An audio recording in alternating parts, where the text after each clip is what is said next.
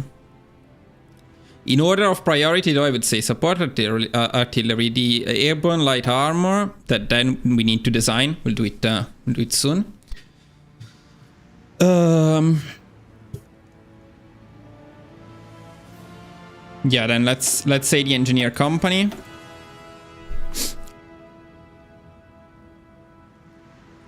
And the field hospital. Also, it gives us more HP, which is nice. And the last one is free at this point, almost entirely free, but I still put the anti-air. Anti-air is a very, very good support company in general. First of all, well, it gives soft attack, which is good. It gives piercing, which is very good, because piercing is not super important in single player, but it gives a lot of piercing. Like, well, a fair amount of piercing. Usually enough piercing to pierce what you need to pierce in single player. So say we start at least at 12 though.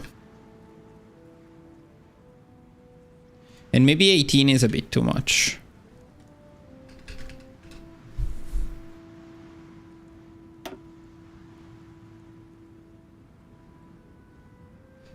Okay, so this is our paratrooper template. We need to make though the light tank.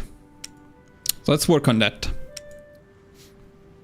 We have a basic light tank somewhere. Yeah, here.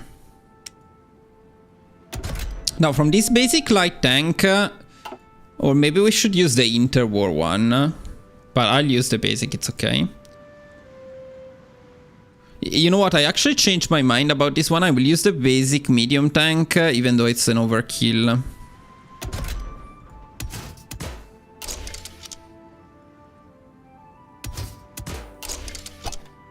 I want to see the difference in cost. I've never checked it, I think.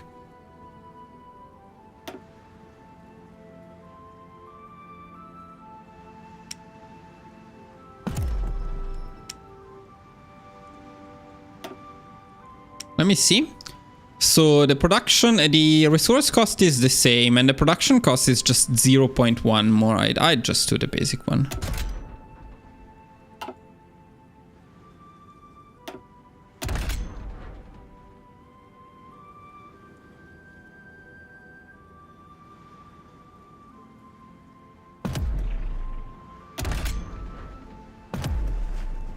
Let's save it even though I cannot load it.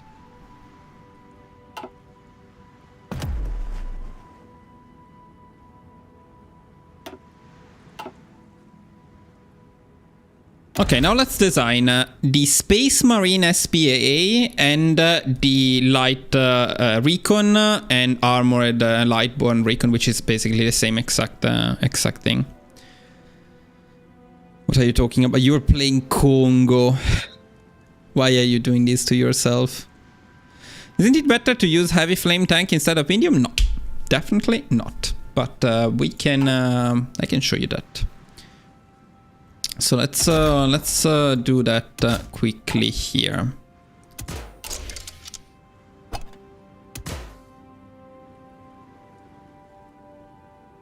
L flame. And somewhere we should have a heavy tank. There we go. Let's make it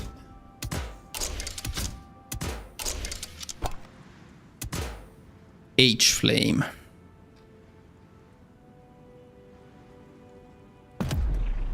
Okay, so light flame, medium flame, and H flame. Now let me show you why you don't make that. So let's go on to something like this one. Okay, so here is what changed. No, wait, that's too much. Why is it so bad? Shouldn't be that bad. It should be bad, but not that bad. What am I missing here? Why is it so bad? No, there is something wrong. There's something clearly wrong here. Wait a second.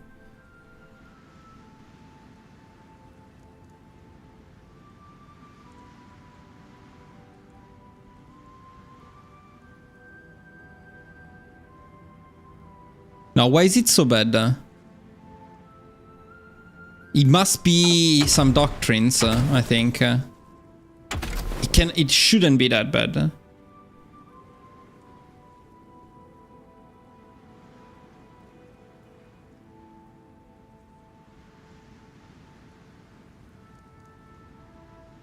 There we go, it must be here. No, but this buffs them all in the same way. Okay, let's just remove this quickly.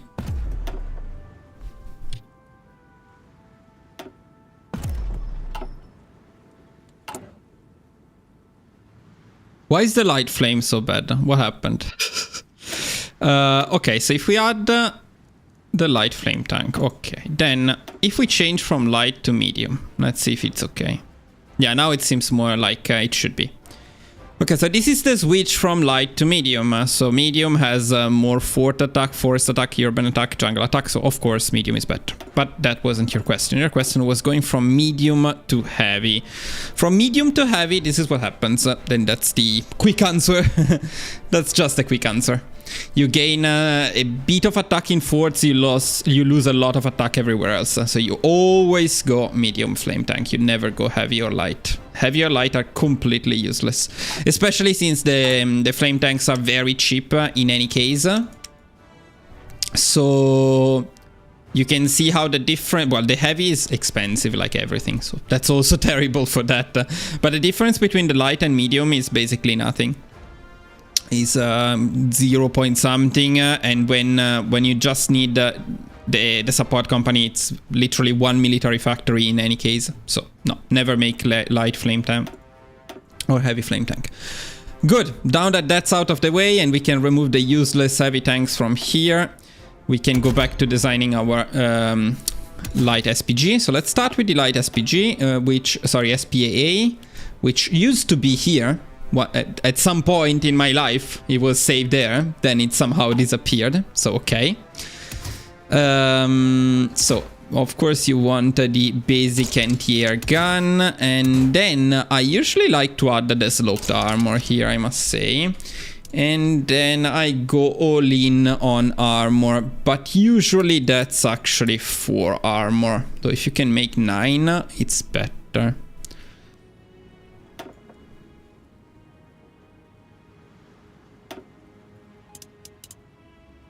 I mean, you put as much armor on it as possible, whichever is the thing that gives the most armor.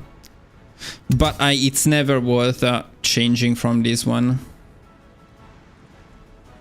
or better. Actually, this is not terrible, I guess. But it does... no, yeah, it adds chromium. Never mind. Yeah, so this is the... we also need to change it into anti-air, of course.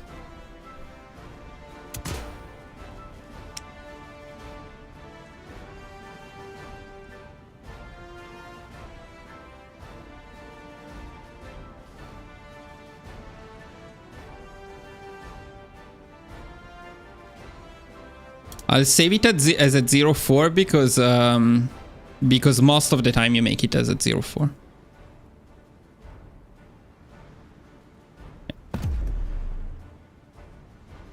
But Heavy Flame Tank makes Division kind of Space Marines. Well, I mean, the concept, the idea, thinking about it, yes. But outside of your mind, no. And if you mean the armor, no, it doesn't. Because Flame Tanks suck in terms of armor. So if you look at them, it is true that it has some armor. That's not false, but you don't use the flame tank for the armor. And the production cost is just insane. I mean, for that production cost, you could probably give the medium one the same amount of armor. Let me try.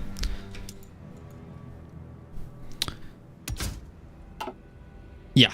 So look at this. So this is the flame one. The production cost, we can change it to 6.8, bring the armor to 18.9, and that's the same basically you get on the heavy flame, but the heavy flame is still a lot more expensive, and it gives much worse modifiers, so no. Still no reason to go heavy flame. Yes, you could at that point just add more armor even to the heavy flame tank, but no. Get your armor in other ways. If you can afford the flame tanks, you can usually afford to get armor in other ways. And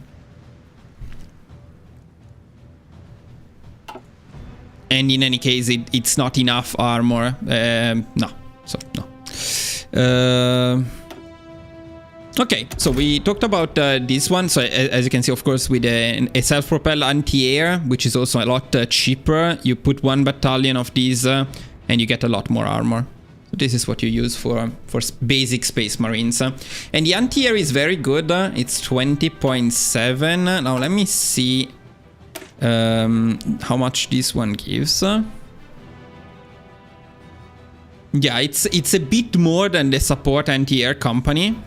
So that's the idea. You add, if you add, this is a paratrooper, so you cannot, of course, but if you add a light tank here, you bring the armor to 12.2, assuming that's the right one, which I'm not sure about.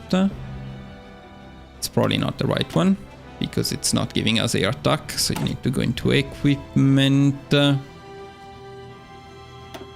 And remove these, and that's not the right one. Where is my SPAA? We'll never know. Anyways, we're not doing it here. But okay, yeah, this is a bit of a problem with the designing this stuff without actually having it. 999, I wanted bigger or more armor. Yeah. You know, not to mention the fact that you need to research the useless, stupid heavy tank for that, which Germany starts with, but usually you don't have. While the Space Marines, you usually do it with the interwar tank. So here I'm using the basic light, but this can easily be an interwar. It doesn't change that much. Time for the light recon. Now, for the light recon, we need to think about it a bit more, though. Because the light recon is just a light tank. And you get the full stats from it.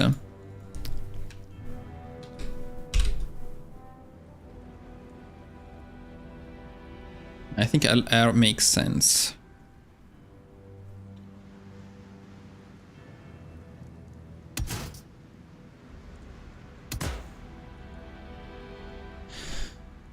What do we put put on the light recon, not this. Because for this you will need this one, and then... Can you make it a light tank? No, you cannot. It needs to be artillery, so definitely not this. The other question is, does the anti-air gun work with the recon one? No, because it cannot be a light tank.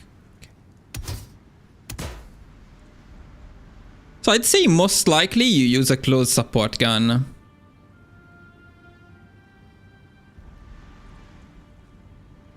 Yeah, you probably use a small support gun because that can be artillery, but it can also be a light tank.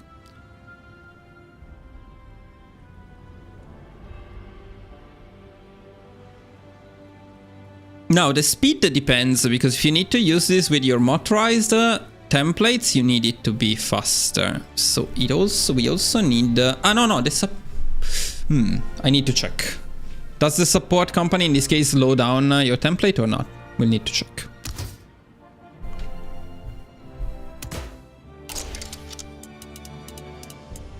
Say probably if you go for it's a bit expensive though.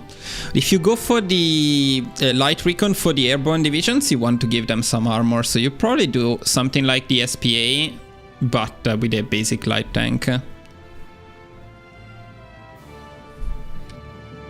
So maybe it can be the light armored.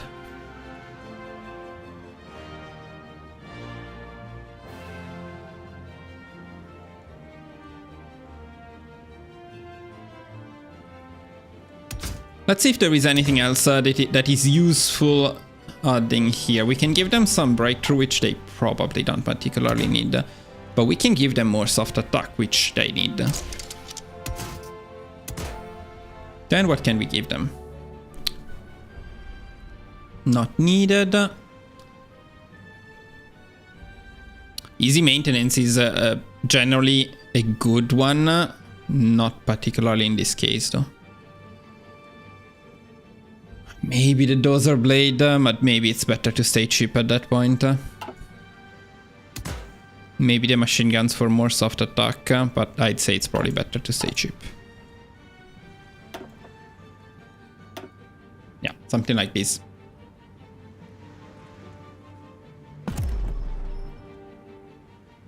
Let me see if we can use that now, though. So for paratroopers... yeah, we're already using it.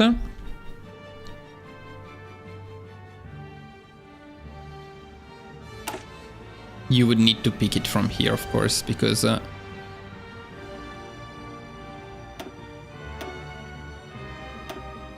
okay. You would need to use this one.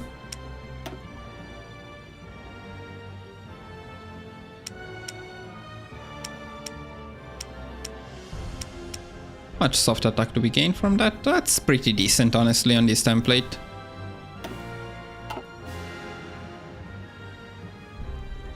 So, yeah, this is the paratrooper template I would probably use in most scenarios if I'm investing in them. If I just need to quickly power drop, no, because this is quite a big investment, especially in terms of support companies. So if it's just a quick power drop, like in the case of China and Japan, just to take a harbor and then invade, then just go for 12 with basic support companies and stick to that. If you want to actually use them a bit, this is a decent template. Now we have left Marines and Rangers, but Marines, I would say they're basically the same thing as the Alpini. Maybe we can make some slight changes. Same for Rangers.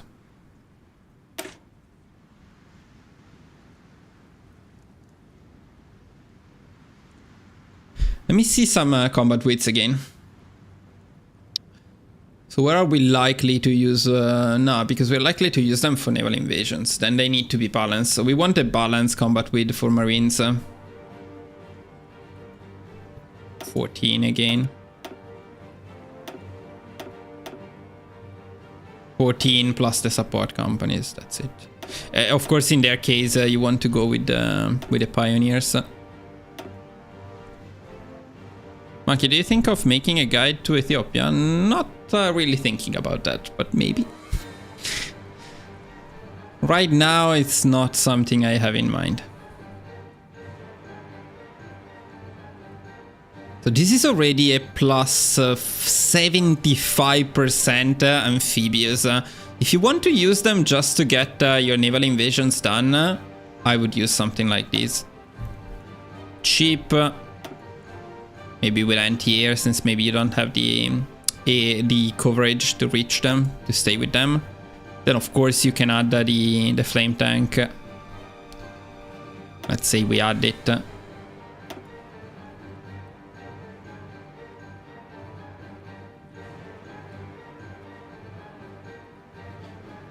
Now, let me see one thing. The armor is 6.3, but it should be the same, technically, the armor from the Armored Recon Company. Yeah, it's exactly the same design, except this one can be para-dropped, I think.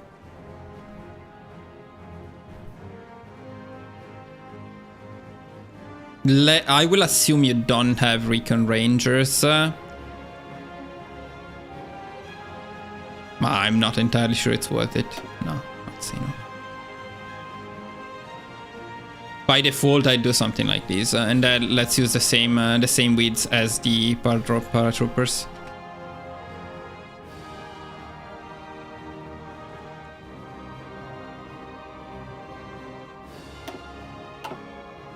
Then, of course, if you plan to invest in them more, you do the same thing I was doing with the Alpini with them, and that's it. And Rangers are probably going to be exactly the same thing again, just with Rangers. No, never mind. No, Rangers, we want to optimize them for jungles and forests, ideally. So they should be 30 with, in principle.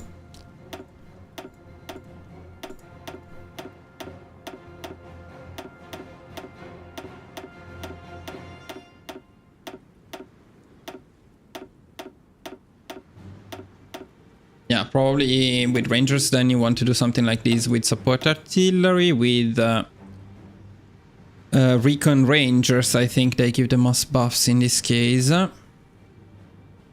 Do we unlock the Recon... One question here. Do we unlock the Recon Rangers with just the Rangers or not? Enables Recon Rangers. The same ones. Okay.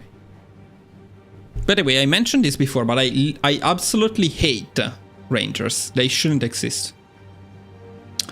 These stuff like these never existed in the history of warfare. It's completely made up. There is no such thing as a Ranger division. The Rangers should have remained a support company that make much more sense than imagining something like 16,000 Rangers in a division is complete madness. Absolute madness. Okay. That said, that out of the way. So we go definitely the flame tanks and we go assault engineers here because we stuck up the terrain modifiers. And probably anti-air by default, or what did we do? What did we do on these ones? The field hospital, yeah. The field hospital makes sense too. So the field hospital here too.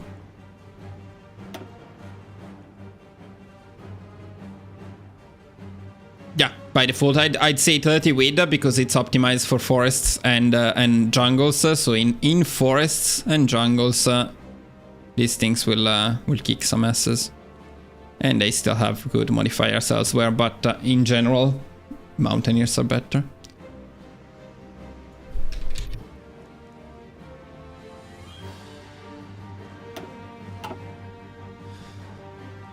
Almost there, boys, almost there. We have left much. I think only... So I wanted to explore the possibility of adding a crazy motorized template, and then we have the armored ones, and that's it, because light tanks suck, heavy tanks suck, so... the upgraded designs for tanks, but I don't think I will include them this time. I think I'll just say, you know, you upgrade this one as you get better modules. You just improve the howitzer, you improve the radio, and the rest remains exactly the same. Though we do need to make the motorized version here.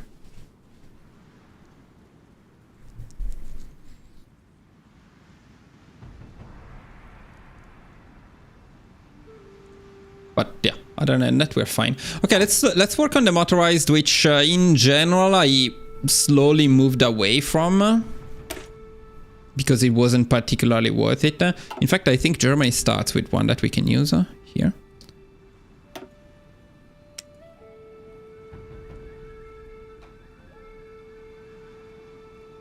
Now, I'll also add the military police one. No, let's do the military police because it's super fast.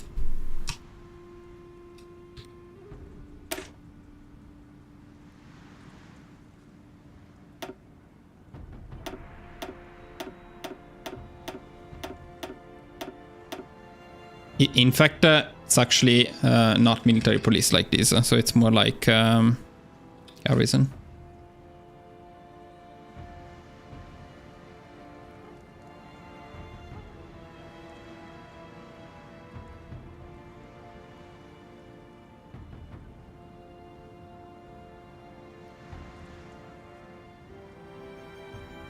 And yeah, it's only two options, 2 with or max with, or as much as possible with, in any case. 2 with without military police, max with military police. That's it. Okay, I changed my mind, I'll call it again MP. Okay. Now motorized. I'm no longer sure it makes much sense to use motorized, but the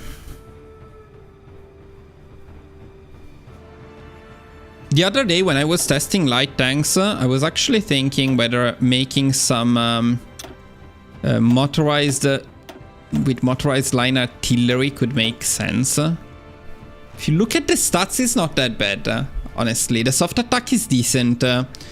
The organization is still okay, the HP is okay, and the speed is insane. This is better than light tanks in most cases, I would say. You lose the armor, but... I also wanted to see if the... Wait, where is it? I don't have it because... Well, it's okay.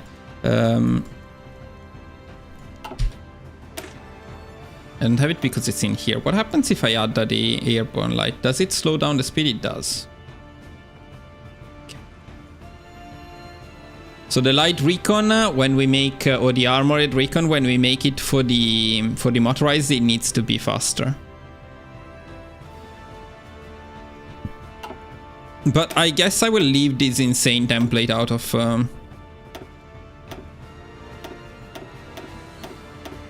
this guide, because it's incredibly expensive for what you get.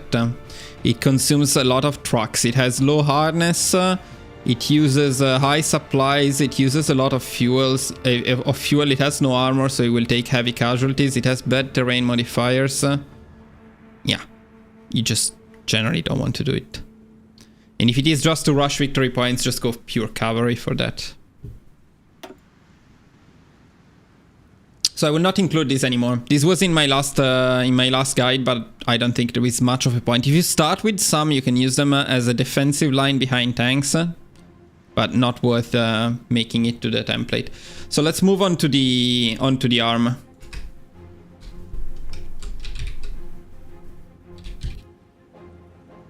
It will be arm TS.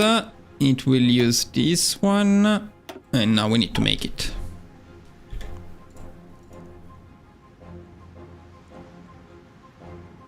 So arm, we always want either 30 or 35 or 36, but I will actually make it 30, 36, and that's it. The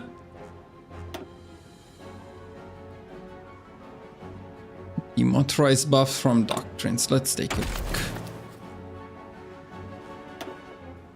I guess you're talking about the fire concentration one, or do we have any other ones? No, flying batteries maybe. Where are they? No, because this is rocket artillery, motorized artillery org.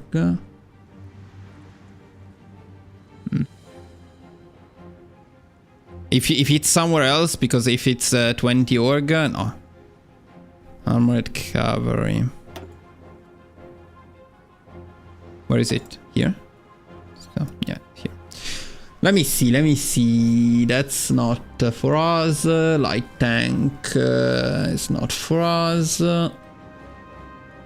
Motorized military police, no use. Armored car, no use. Mechanized lighter, armored vehicle, motorized unit. No, there is nothing good in here. I don't know. By the way, this one, they don't you don't get mastery from motorized. So even if you pick this one and you don't have tanks, you will never unlock the mastery. So it's useless. And if you have tanks, you shouldn't use motorized. So no.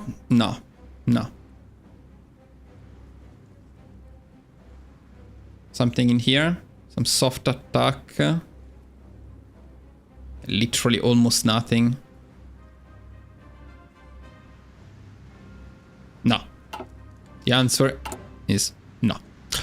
The answer is no. It's time to work on arm T. So let's go there. Let's add. Well, this is a usual template, so nothing new here. We'll do it with SPGs, but then of course you can do it with tanks as well.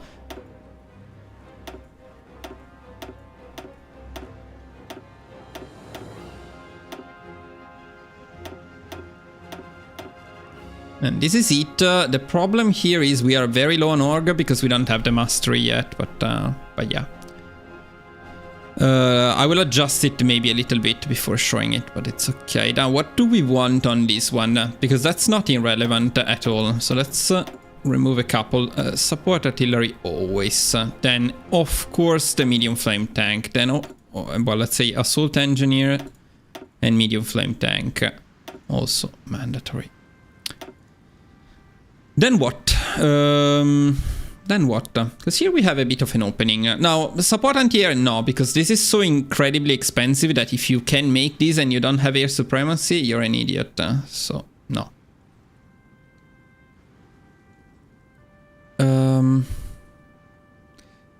Super heavy we cannot because it slows you down, although we don't see it here. So we want to add a recon. And this is one of the biggest questions I had. Which recon to add? And then logistics, I would say, is the last one. So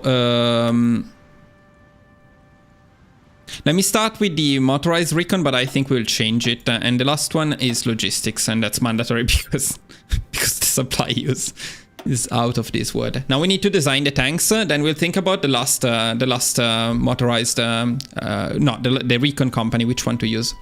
But first we need to make the fast version of our tanks. Which I don't exactly remember, so I don't know if I have it saved. I think I do, but maybe gone. No, it's not gone. That's good to know.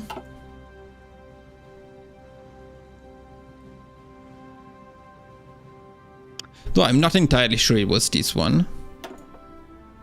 This is definitely wrong. We don't want to use this. This is bad. We want to use the infantry tank designer. So it slows you down a bit. For the SPGs, we want a gain handshell. For the tanks, we would go probably standardized production, but okay. Yeah, we probably do a 9-4, probably.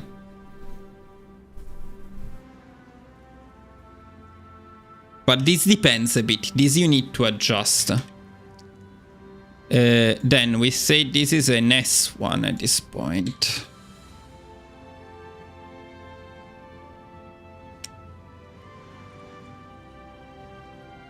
Seems correct, I would say. It's a bit low on reliability, not going to lie about that. maybe the armor is a bit of an overkill if you can.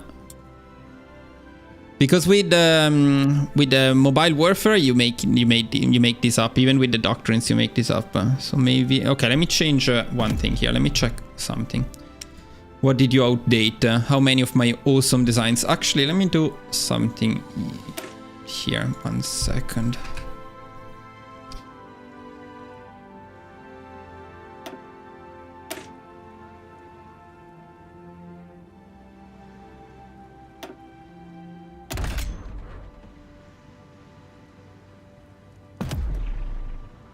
No. Oh, no house. Because I need to be able to recognize the ones that I need to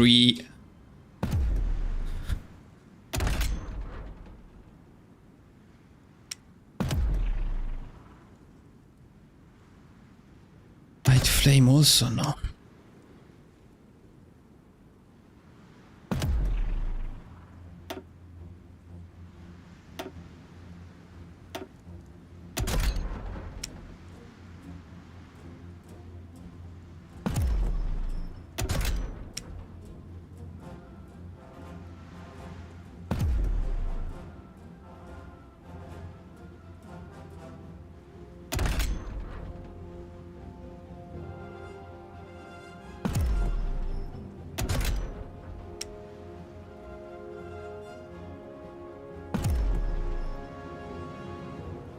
Okay, these ones can stay. Okay, so everything that is not no should be in here. That's fine. T1, S1, TI1, TI1, 09, 204, good. And we got the 9-4. Now, what I wanted to check is what if we have the right doctrines in here? So that would be this one. This one is correct. This one is correct. This one is correct. Now, mastery.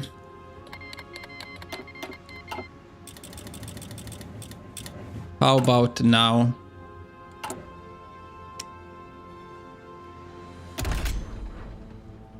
Okay, now it's an overkill. Even with 7, it's actually an overkill now. You do need all doctrines for it, but even with 7, it's a bit of an overkill. Okay, I'll stick to 7-4 then. It's probably balanced. It starts as a bit slow and it becomes eventually maybe a bit too fast, but it's okay.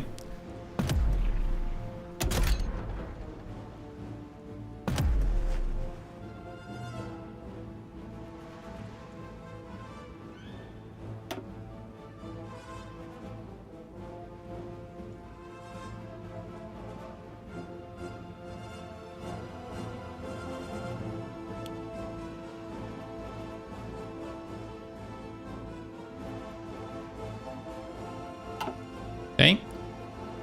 Now,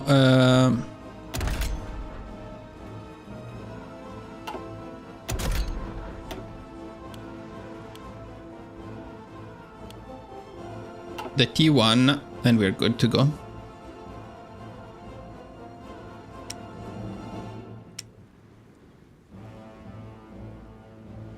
I think it's good. But it should be like this.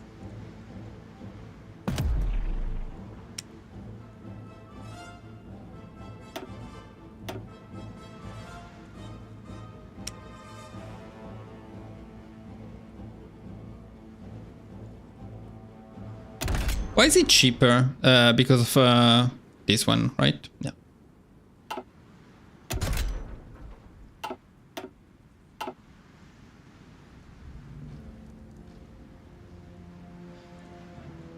Okay, looks good to me, right? We have the 09, we have the 24, we have the 74, then these ones depend a bit, so these are the fast ones. We need to make the recon one, the faster recon one now. And also we need to make the faster flame tank, of course. So we need to make the not infantry version and the LR. Then I think we're good in terms of designs. So let's start with the... No, let's start with the flame tank.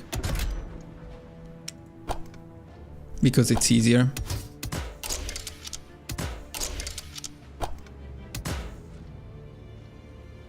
I need to check the speed on these guys, 7 kilometers per hour. So ideally we want 7. I think we were doing this and that's it. Yeah, exactly.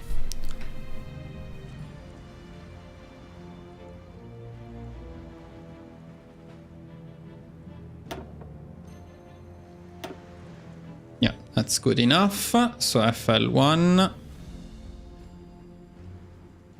That's also the easiest to manage. You just add this module. It's a bit more expensive to make, but with a motorized driver, you don't pay for it.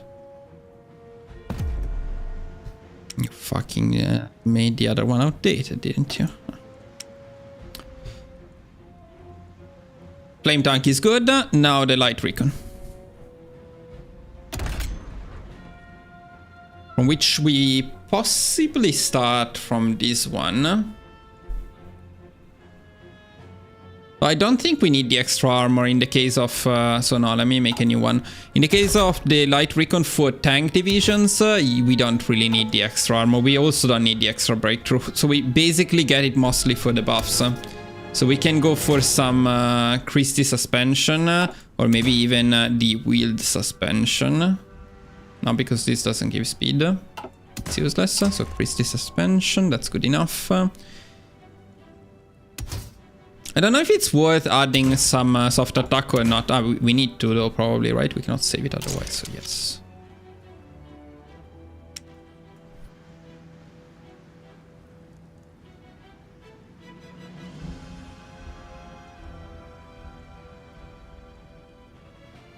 Now, the problem is this one doesn't get any buffs, or I don't know what buffs it gets later on, but it's too slow right now. Okay, we need to adjust, make a couple of adjustments. Does this cancel my other design though? No, right? LA is still available, right? Yes. Okay, let me see again, because here the speed is now 7, okay. And here it's 8.8, okay, because SPGs are much faster. That is true. That is true, and that I forgot. SPGs are much faster thanks to the doctrines. And I don't think there is a doctrine that makes tanks that fast. Because for tanks, we would still go for this one. And in here, instead of this one, we would pick field engineering, which doesn't make tanks faster.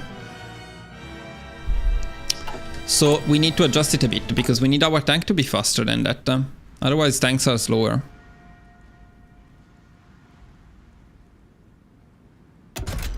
So the tank should be at least 9. 9. And probably still remains a bit slower. Probably 9.4.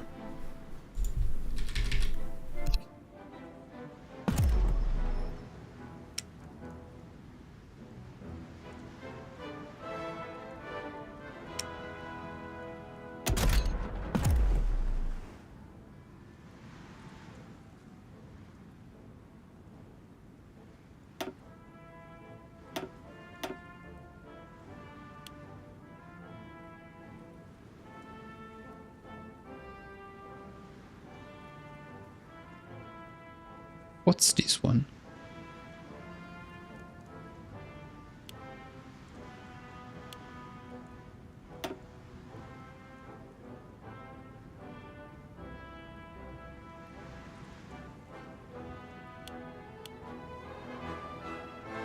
Wait, didn't I save my SPAA? Let's save the SPAA.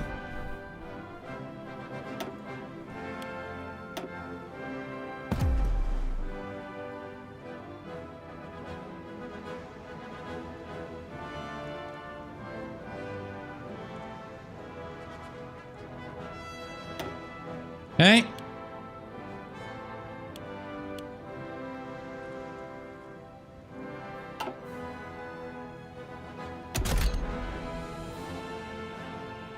Okay, new check of everything, because we need to make sure everything is properly balanced here. So this one is 7.3, a bit on the slow side, but you probably balance it once you go mobile warfare. But it's slightly slow in case the only way is to reduce the armor. If you do a 9-0, then you gain the speed back, but I guess it's okay like this. This one needs to be at least the same speed, and it is at least the same speed, although this is a bit slow for the other ones. For the SPGs, this is a bit slow. This would slow them down, which is not cool. So we could maybe do at least a 4-0 to keep the speed as close as possible to 8 kilometers per hour.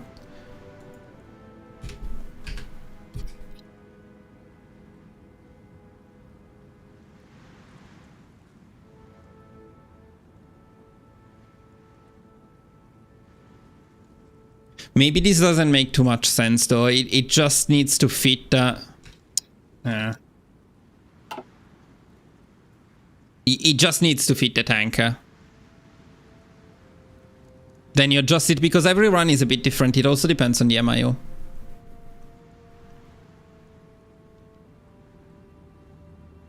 It's interesting that once you unlock the doctrines, the SPGs are significantly faster than medium tanks. That's another aspect I didn't consider. They are cheaper, faster, and a lot more soft attack.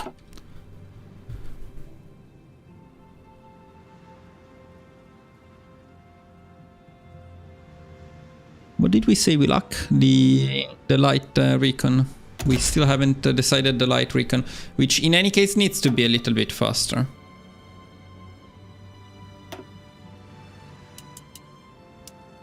But I guess it doesn't matter that much now.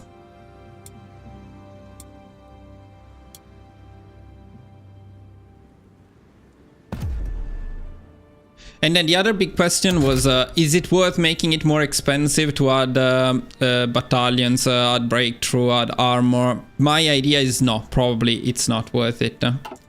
Now let's take a look at the template and see the impact of these changes. So first of all, the speed.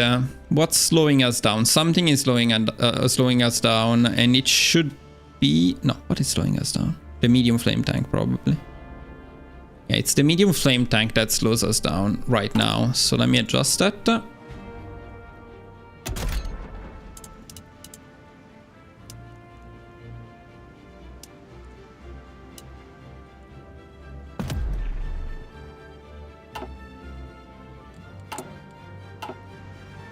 Take a look again. Okay, now we're at full speed, with SPGs at least. So now the other thing to consider is the last one here.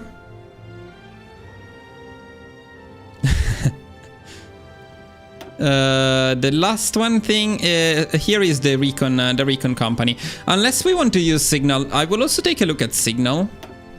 Let me remove motorized first of all. Now let's take a look at signal. It's a lot of initiative. No, but okay, no, wait. We need to do something else here because not that signal, but we want to take a look also at the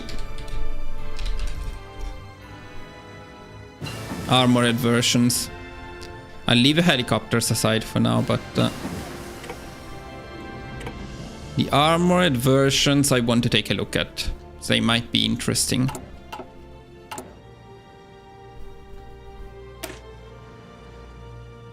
So first of all, a big question that I see a lot of confusion generated by guides for multiplayer. So people say, isn't the Armored Engineer Company better than the Assault Engineer Company?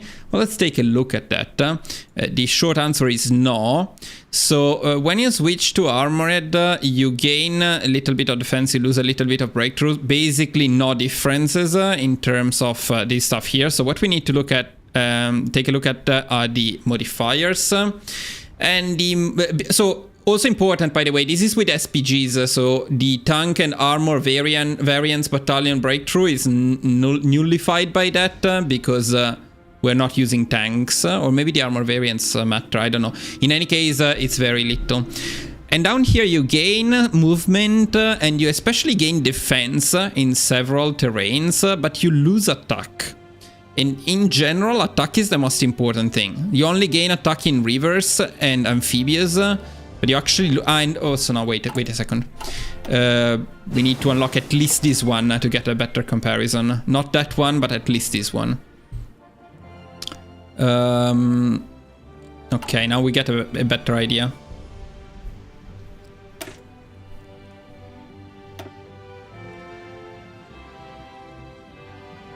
Yeah, now we get a better idea. So, yeah, you gain movement and defense, and you trade attack for that. You gain a bit more movement and defense, then you lose attack, but defense is almost completely useless because we don't have much defense. These are not defensive units. The breakthrough is basically the same, and the attack you lose is not worth, in my opinion, switching to the armored one. So in short, no. In short, you stick to the assault one. In single player. In multiplayer, it's different because you make breakthrough-oriented tanks, and the extra breakthrough from this company is very, very good. So that's why you... also defense is more important. So several reasons why this is very good in multiplayer, but not in single player.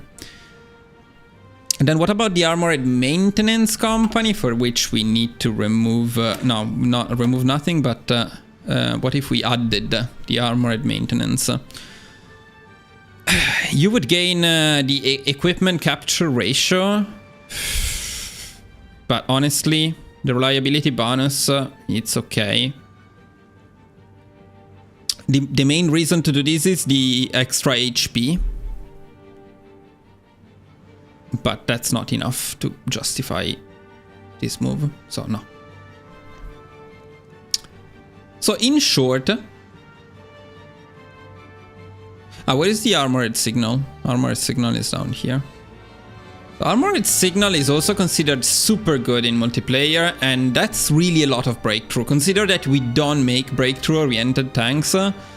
Still 29 breakthrough, plus the extra reinforcements and concentration. This is super good. In multiplayer, I would say this is a must.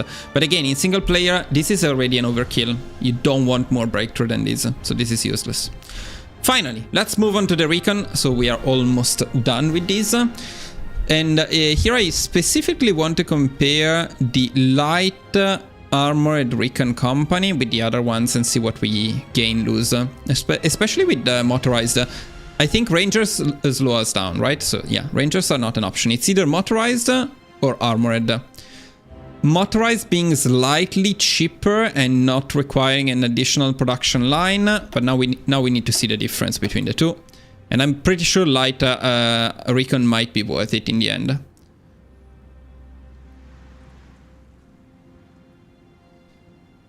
So with the armored recon, which also we need to make sure is the correct one, but I guess it doesn't matter that much, we gain... a little bit of why not more soft attack than that? Something I don't understand.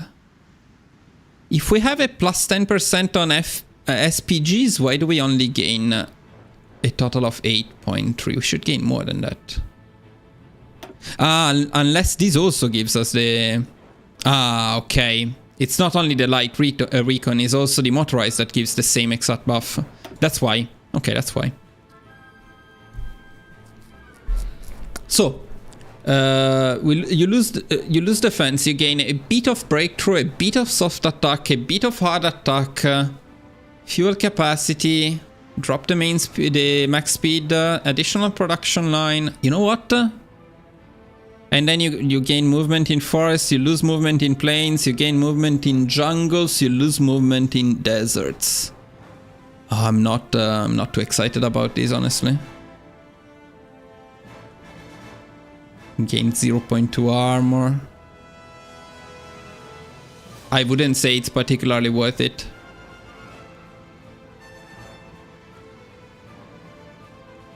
No, in fact, I'd say no.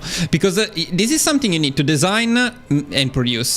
You need to match the speed. You need to have a dedicated production line. Well, motorized is something you already have by default. This is why I don't add usually light recon. A lot of people told me, why don't you put light recon for tanks? It's mandatory.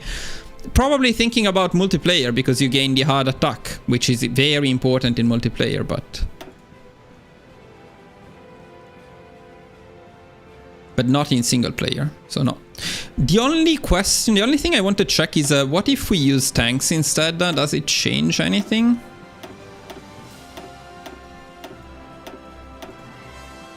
Let's see.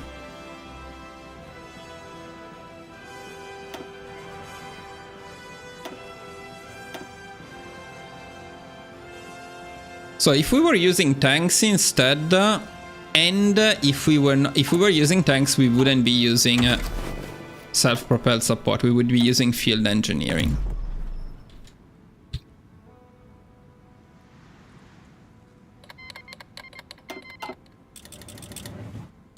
Now, considering all of this, would it make more sense to switch? No, not particularly, I would say.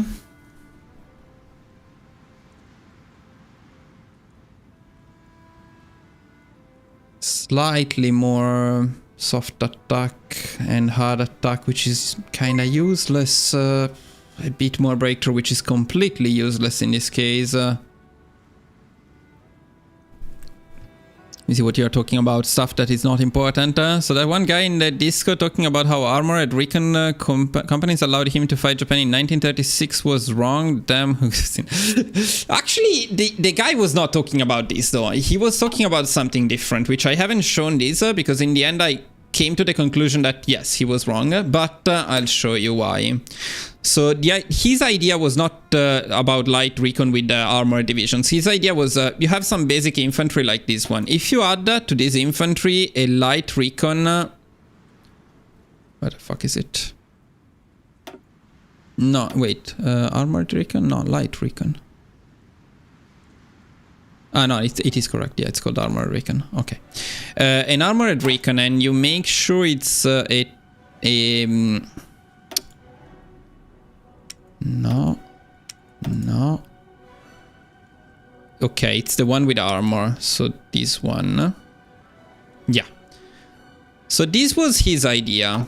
This right here was his idea. If you just add light recon to a basic infantry template, you give that infantry template enough armor in the specific case of Manchukuo or China to not be pierced by regular infantry, because regular infantry doesn't have enough piercing to pierce that armor.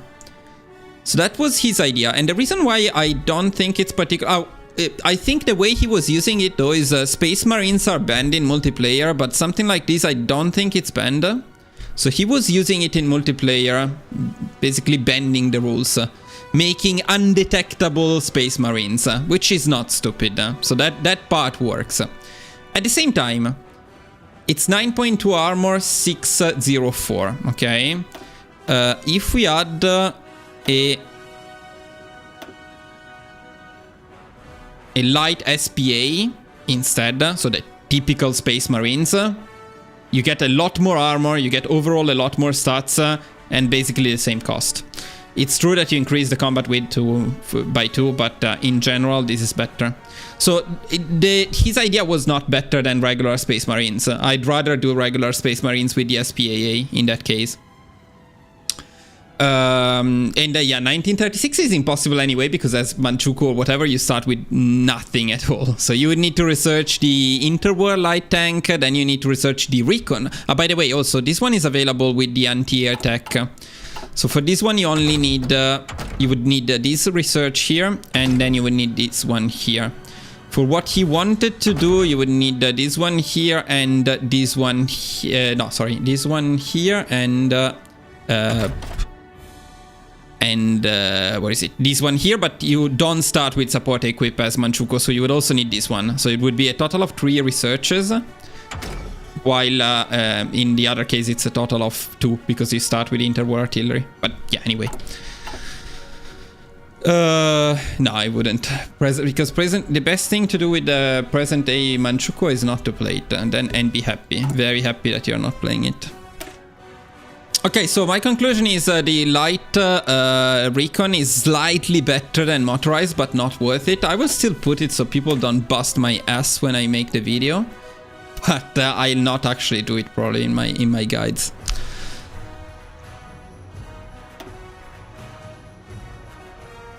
Yeah, it is slightly better, so I guess yes. Let's do it. I don't use this one.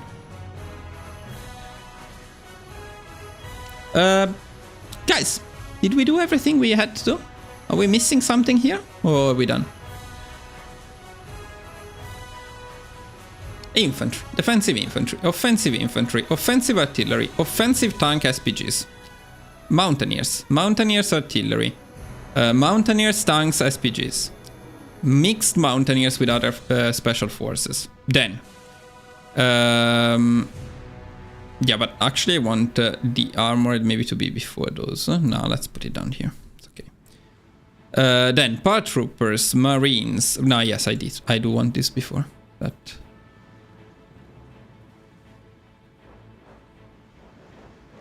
Maybe after the mountaineers, like here. Okay, because this is the order in which I will probably present them in the guide. Infantry offensive, okay. Mix with other special forces after this one, actually. So proper armored divisions, mix special forces, and then we have the, in order of importance, I would say probably paratroopers, marines, rangers. I don't know. I'll present all of them, and finally the military police cavalry. And in terms of designs, let's see if we have everything we need. Oh my god, what's this stuff? No.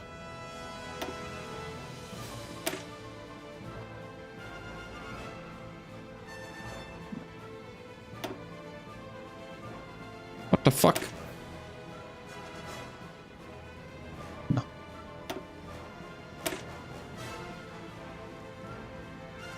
No. Go away.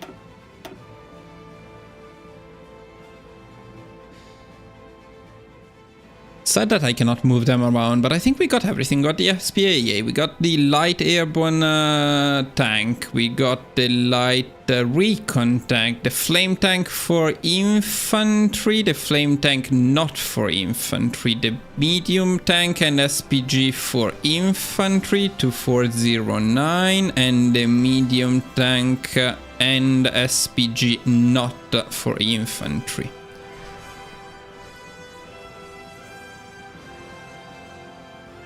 Okay, then during the video this time, rather than showing upgraded designs, I will just mention it. Simply say that once you have something like this, you simply upgrade the modules, these two in particular, and you generally do not switch to the improved medium tank. But if you want to switch to the improved medium tank, you can do that. At that point, you usually don't need the extra reliability anymore. And what you can do is you can switch this module to this one and stack up armor for the late game. You don't do that generally without the improved medium because the reliability suffers a lot and it's not necessary, but you can do that. I wonder whether we should show a modern tank, but probably not, because generally they are not very good. But maybe let's go make one just in case. Let's go make one just in case.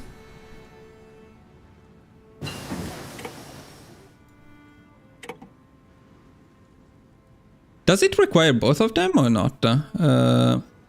Or anyone is fine? I don't think I ever got to researching the modern tank in any of my runs. Let's remove...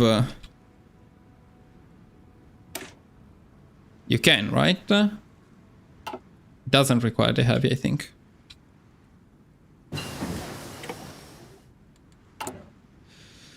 What are you talking about? Weird stuff? What's that? You can I don't know. So if you wanted to try something different from Nagra, no.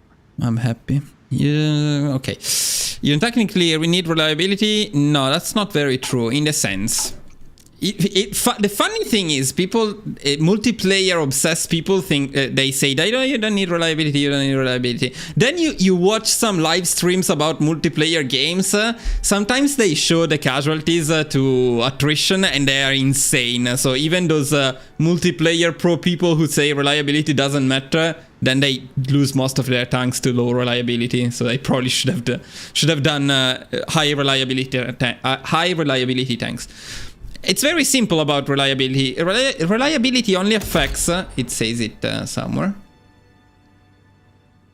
Yeah, the chances of the equipment to suffer random failure accidents or exploding, well, that's a bit for fun. But that happens when you suffer from attrition. So if you don't suffer from attrition, then reliability is not very important. You can get away with very low reliability as long as you don't run into attrition. Not running into attrition means you need to avoid bad terrains at all costs. So you don't want to push into marshes, for example.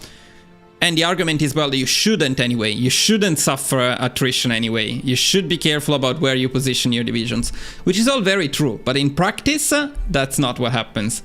And in single player, if you don't want to fully micro all the time and be very careful about where you attack, where you go, and so on, it's better to have higher reliability. Also, I think you suffer reliability attrition when you train your divisions. So there is some casualties to low reliability in any case. It's not a good idea. But if you want, you should do it in one run. Try a comparison. Try making the same run with my design. Something like... Now, did they all become outdated because of these stupid new ones? Probably yes.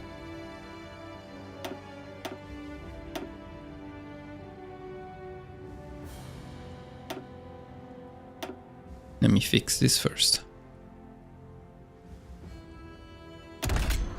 More... No. Ah, no, wait, this is our tank. So that it just changed the name. Or maybe not. No, it cannot have changed the name. Did it change the names? No.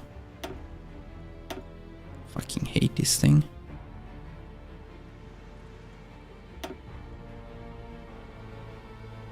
Okay, let me make some more no.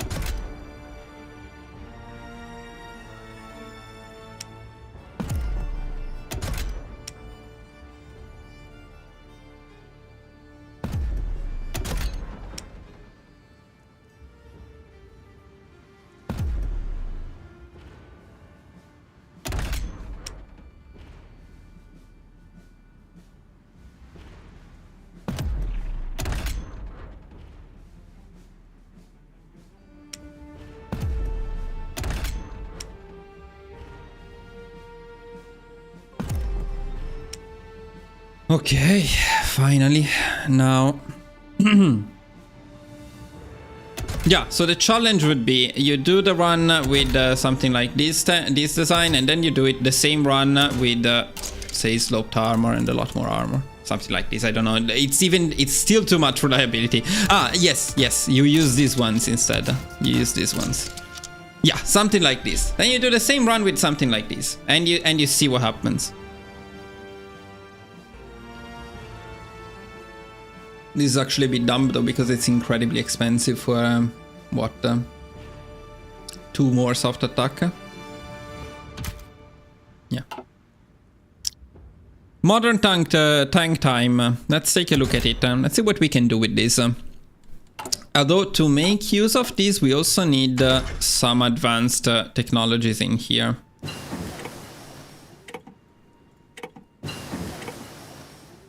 Because we need the heavy howitzer before we can actually use the modern tank effectively. One of the only advantages of the modern tank is that it can use heavy armaments like the heavy howitzer without changing to SPG type. Then the biggest disadvantage here is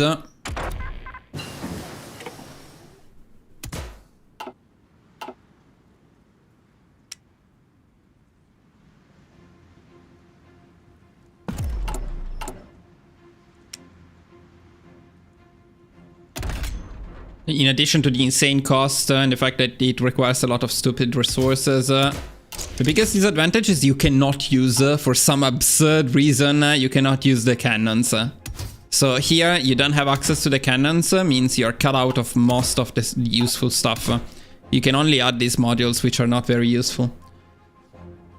If you go for a tank of this kind, though, most likely you would want to have the easy maintenance to reduce the cost at least a little bit, because otherwise it's crazy. And then I really don't know what to put on this thing. I guess you go for the sloped armor. You stack some armor onto it.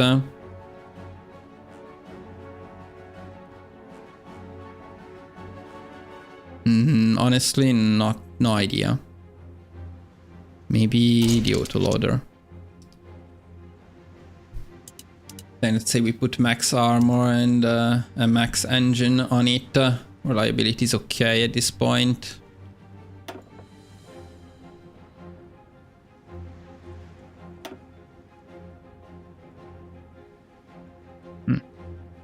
Now I want to compare these with a medium of the same kind, and we'll take a look.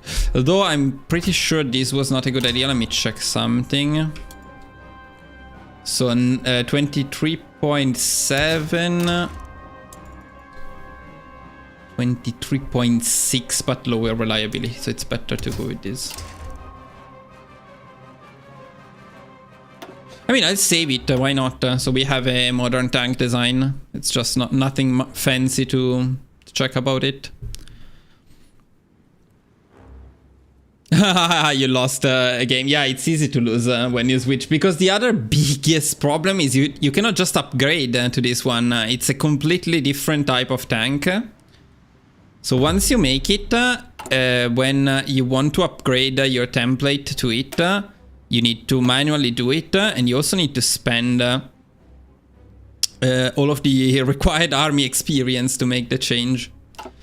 So let's make, just for the comparison, let's make a basic, no, at this point, well, okay, let's make a basic medium, because that makes sense. Let's make a basic medium with the best howitzer, the radio, the heavy machine guns.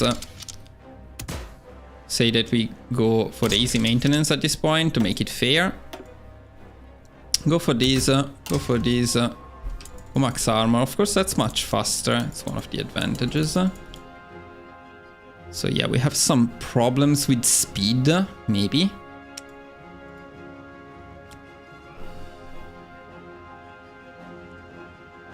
Yeah, but okay, more or less. Bit annoyed about the speed.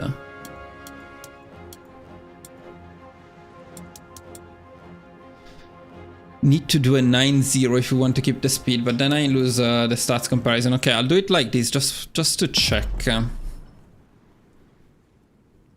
let's take a look. 63 soft attack, 60 soft attacks. It's basically the same. The armor must be a big advantage of the modern tank. It has 105 armor.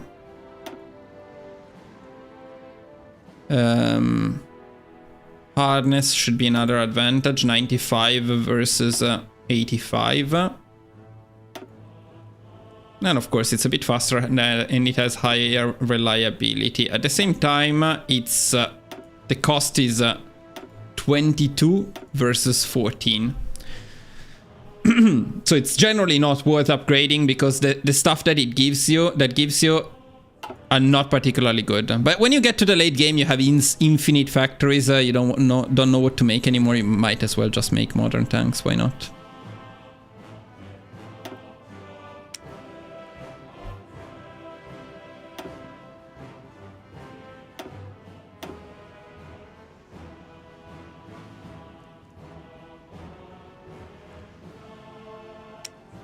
And with that, I think we are done. Also the resource cost compared to the basic medium we would be using, not even that much more actually. It's just twice the chromium. But late game you shouldn't have problems.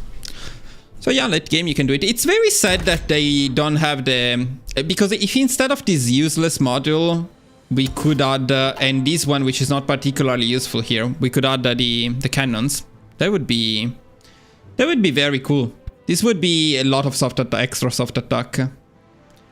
And it would make much more sense to want to upgrade to this, because in the end when you upgrade and you only gain like 2 soft attack, it feels a bit underwhelming. Even once you scale it with the artillery version.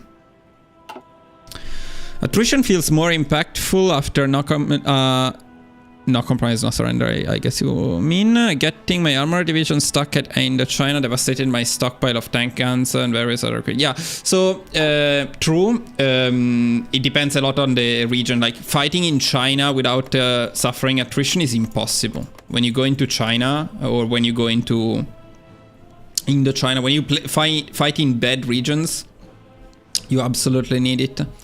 When you fight in Europe, you're fine. But for example, when pushing in the Soviet Union, I did it in my historical run, historical Germany run, and I did it with the with this with the motorized one. Yeah, with this template and this insane supply use killed me completely. So why is it slow again? Fuck my life. What is slowing it down?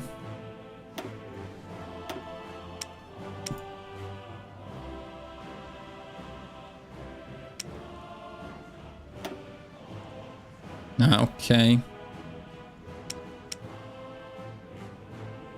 I have the feeling it's not only that.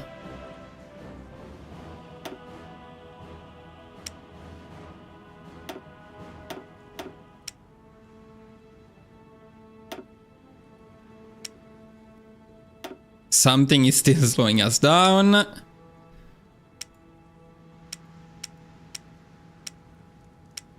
Is it this one? No, there is something else. What is it?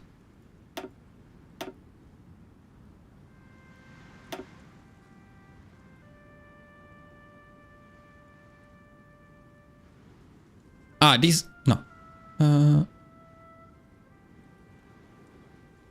Wait a second.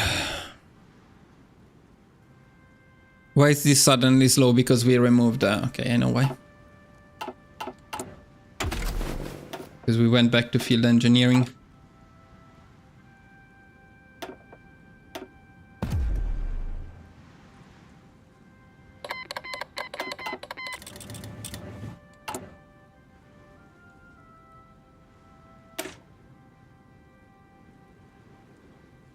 Something is still slowing us down. What?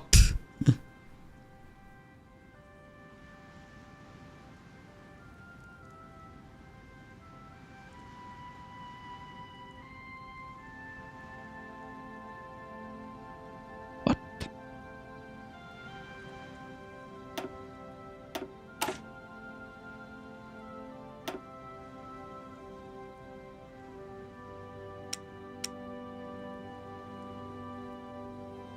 Is this wrong? No, it's correct. No,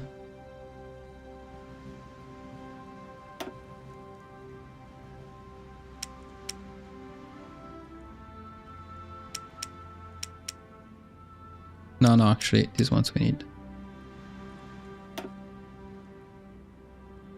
I lose my mind if I don't find... Okay, no, it is the light recon. It is the light recon. Okay, yeah, that's fine then.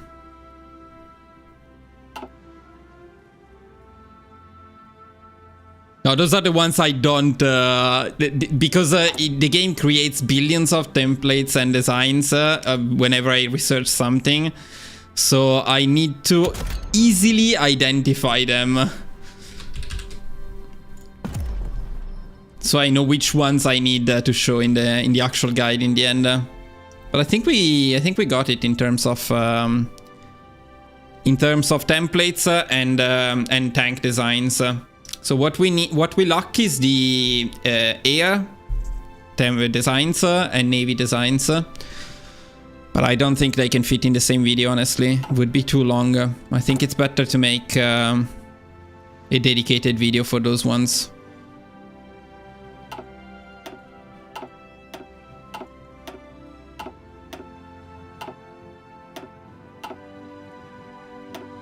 Favorite design? No. Now, there are a couple more things I wanted to check, though, before we are done. Very quickly, hopefully, but... let me see if I can still find... if I still have them. So here we can make a save, because I'm pretty satisfied with what we got, but we may add something else.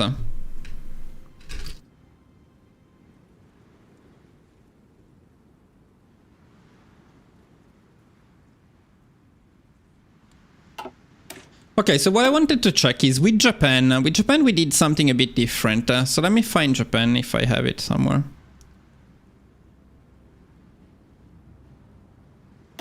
Should be this one. Let's try.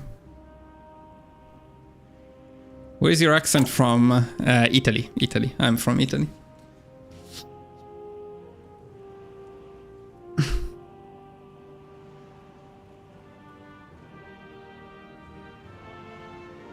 I am not in Italy, but I am from Italy. I am right here, though.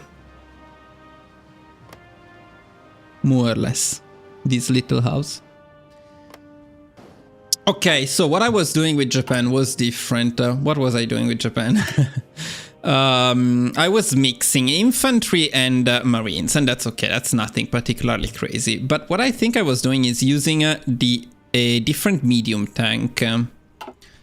Let's take a look and see if we can find it in here. Yeah, the tank that I call T0. It should probably be T0 with Let me see the T0. Okay, the T0 was this thing. It's actually not bad. It's actually not bad. Why was I using the 2-man instead of the 3-man though? Ah, because otherwise it's too slow. Why was I using engine instead of switching to Christie suspension? 1202. What about this?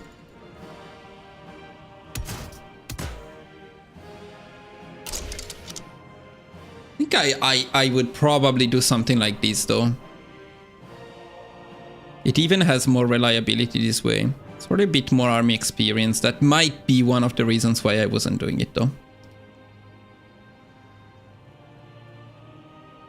But I think it could be nice to add it to our list. I wonder if making it artillery makes sense. And no, not so much now, because this is going to be used with infantry, so breakthrough now is not irrelevant. Soft attack, the extra soft attack is fairly small, and the supply use is fairly big. But I guess you can change it depending on the needs. But I want to add these to our list. I also don't think it's particularly worth using that. And of course we had no radio at this point, right? Yeah, no radio. But still enough armor to make it... Is it worth adding more armor to it?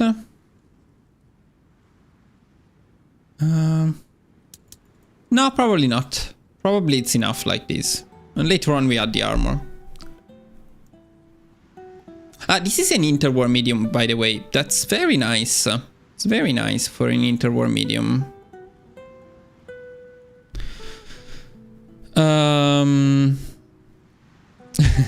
But it's good if you cannot easily identify where I'm from.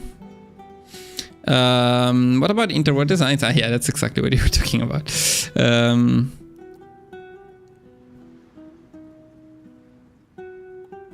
Yeah.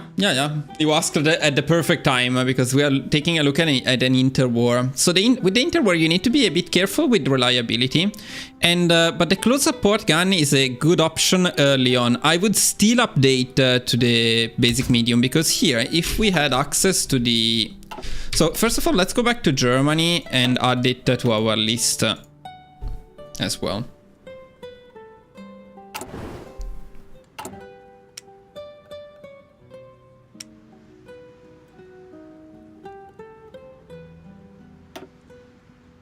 I want to see a couple of things about it.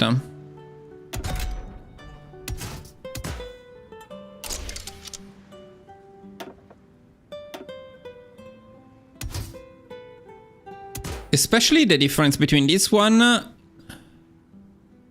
Okay, no, actually maybe. Yeah, no, but not that howitzer, this one. It's the same. Yeah, it's a 10% reliability drop when you go for the medium howitzer. By the time you get the medium howitzer, I think you should have the basic. So no, for the T0...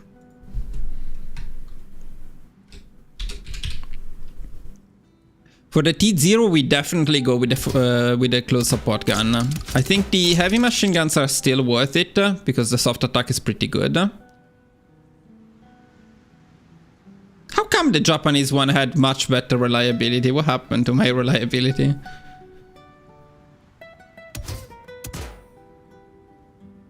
This doesn't affect reliability.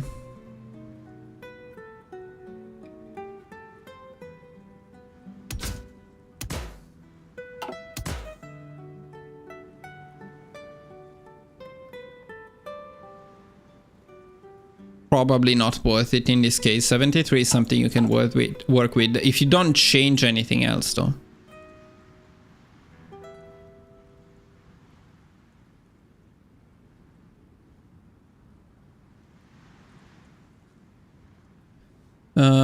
What up?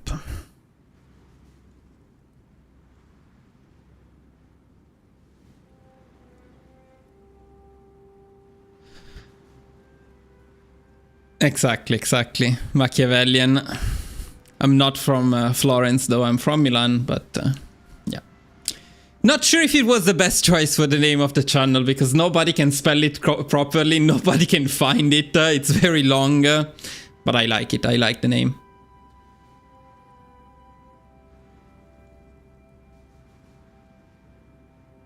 Germany is not boring. Germany is a lot of fun. The fact that you can win easily doesn't make it boring in the case of Germany, because smashing everyone is fun.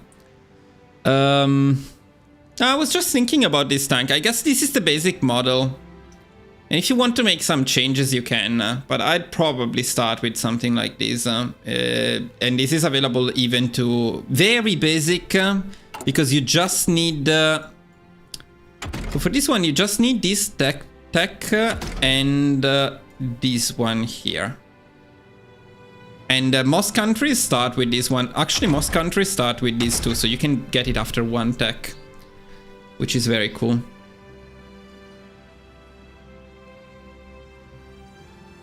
And this is already so much better for infantry tanks than any light tank.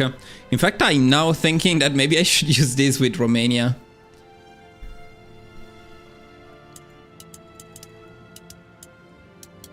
Can we go all the way up to 4? We could actually even go for 4 armor.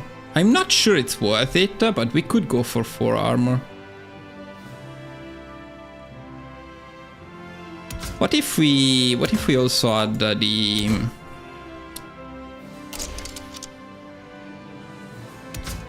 Okay, but I guess I will leave it free. I'll just save this as our T0, then I'll leave free how to use it. But you can add some armor if you want. And you can, I guess, add a machine gun, although not sure that's worth it. Because this is a 1 soft attack, no, it's actually 2 soft attack per production cost. How about this one? And this one is more, I don't know, I cannot do the math, but it's more than 2 soft attack per production cost. If you double the production cost, you go to 3 and you get 8 soft attacks, so that's a bit more. So this is a bit more cost effective.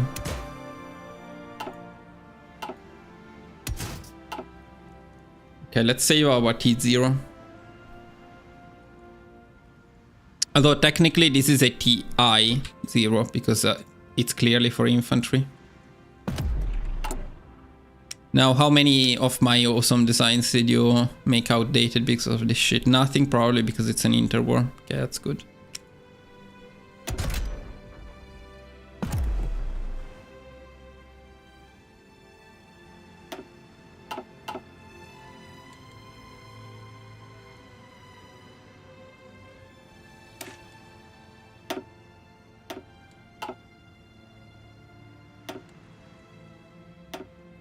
Let me see what time it is, because I wouldn't hate doing the air designs too, honestly. I need to get all of this done by next week. If I want to include the air designs in the same guide, I need to get them done now. But it's quite a lot of work. It's quite a lot of work. What do you say, guys? Dedicated guide for the air designs? And dedicated for Navy? Dedicated for Air and Navy together? Probably not. Or all together in this one?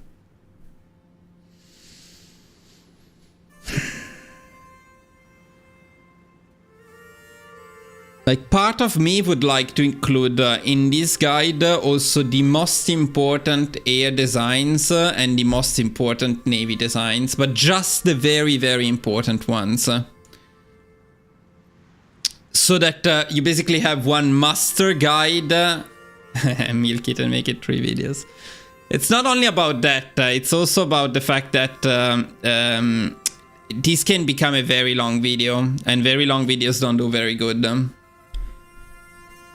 So it's already quite a lot of stuff to show, and it's not just, you know, showing it and say, okay, this one. Because as we talked about a lot, each of these templates needs some kind of explanation. I need to say, you don't copy and paste it. You can make it 14, 15, 16, 18. It depends on the manpower, blah, blah, blah. So in the end, once I do everything, it's gonna be long. We need to do it separately, I think. 3 separate videos is the best. But we can still start working on the designs. Let's start, and then when I get too tired, we stop. So.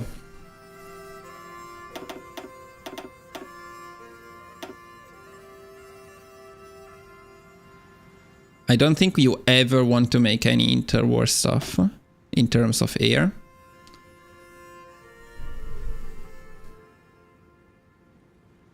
I don't know if I want to mention the carrier ones. Let me see again what I had saved.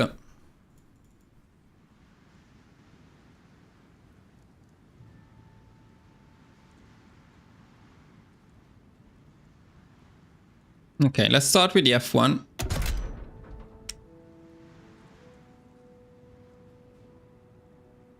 And here it was useful, I think, to add the ear. But this time I'll maybe do something like early, mid, late instead of adding the ear.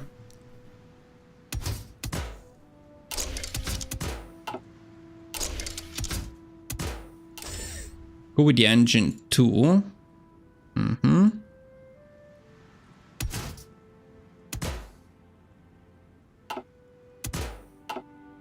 Oh, we don't have the range improvements. We need to get that one first.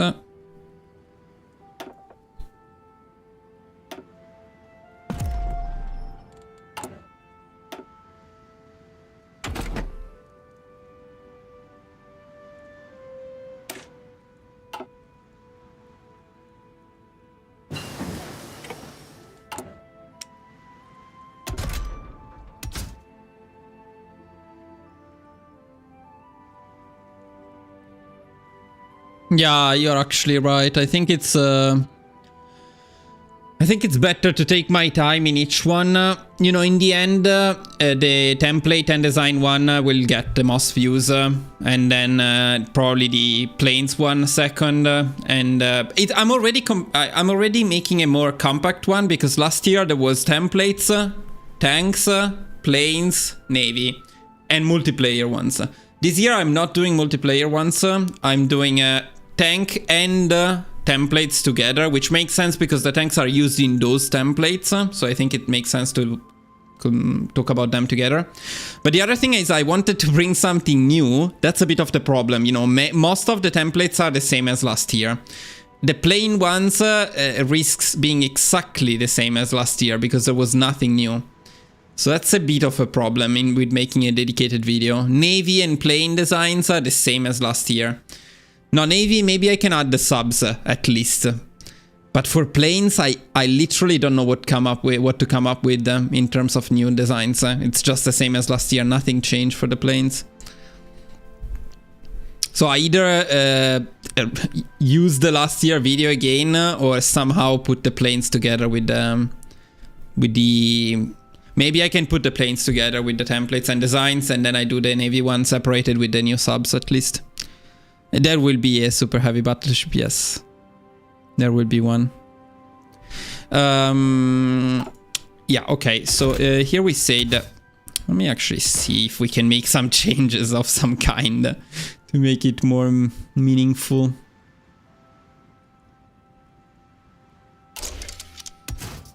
Probably not. Is the turret worth it or not? That was one of the biggest questions in general. Honestly, 1 attack, 1 defense at this point is not bad. 1 production cost though. And also speed. Probably. And also, what is it? 1 more? Yeah, I'll put it. Okay, so the F1. Then we need to make the F1CA much better and loved by the Italians. And this is better because we just don't worry about anything else. No, it changes it. God damn it. Yeah, but I actually have them here, right? Don't I? Yeah, I do.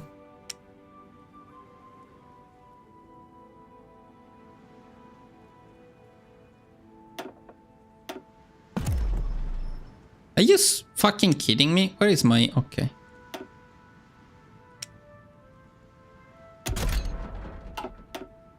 It's quite fun how much better this one is than this one. It's insanely good, this design. And you cannot do it with any country though. You do it with Germany, you can do it with the Soviet Union. That's it, I think. Only Soviet Union and Germany can make the F1CA.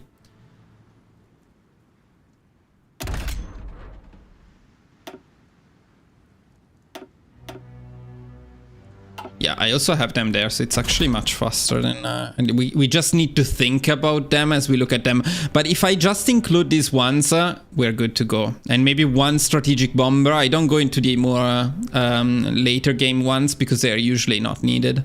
And if people are interested, I point them to the old video. Let's do it like that.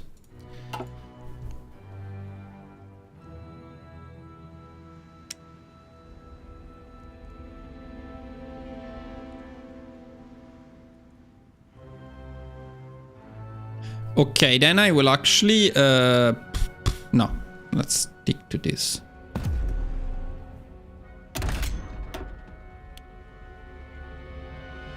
Right, what was the F1 plus? Yeah, okay. No. C1. And then we go straight to F2 and C2, I would say.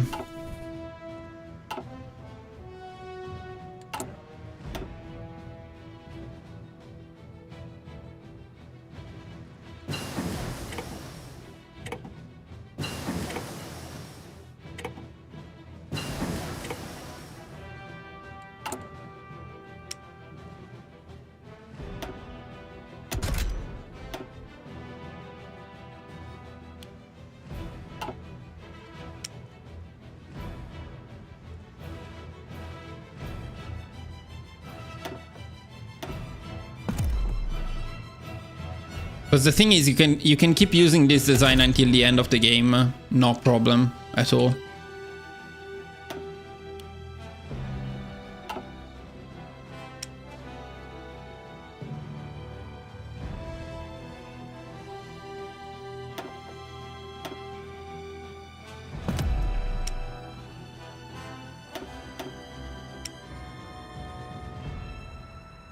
Yeah, I think it's a good idea. It's only 4 designs to show in this case, and we're done. Now we add a naval bomber. No, where is my F1CA, motherfucker? Okay, I'm going to add the naval bomber, and I'm going to add. Oh, let me see something here.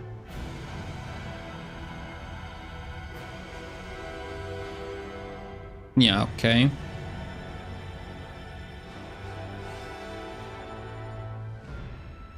Yeah, I think just the naval bomber and carrier naval bomber is worth adding here. And then we are done with the small airframe. I will not probably cover the medium airframe because I don't usually use them. And large airframe, I also don't use them. And I don't think there is a point in making them. So we're going to skip them entirely. So let's make the naval bombers.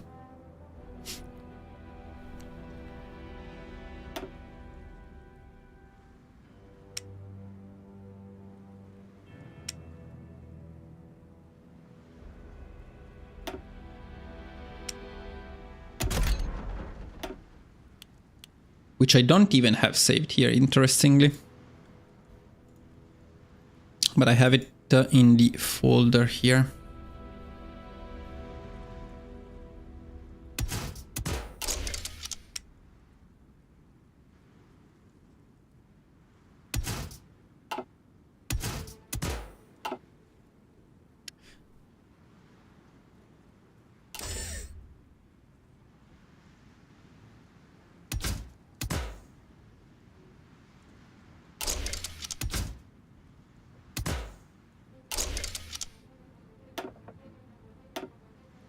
Okay. This is the naval bomb. And then we have the carrier naval bomber.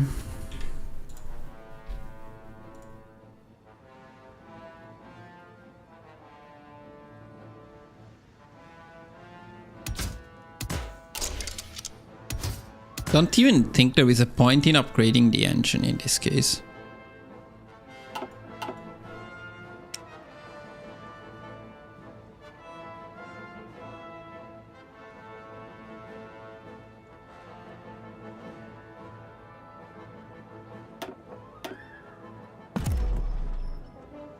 Okay.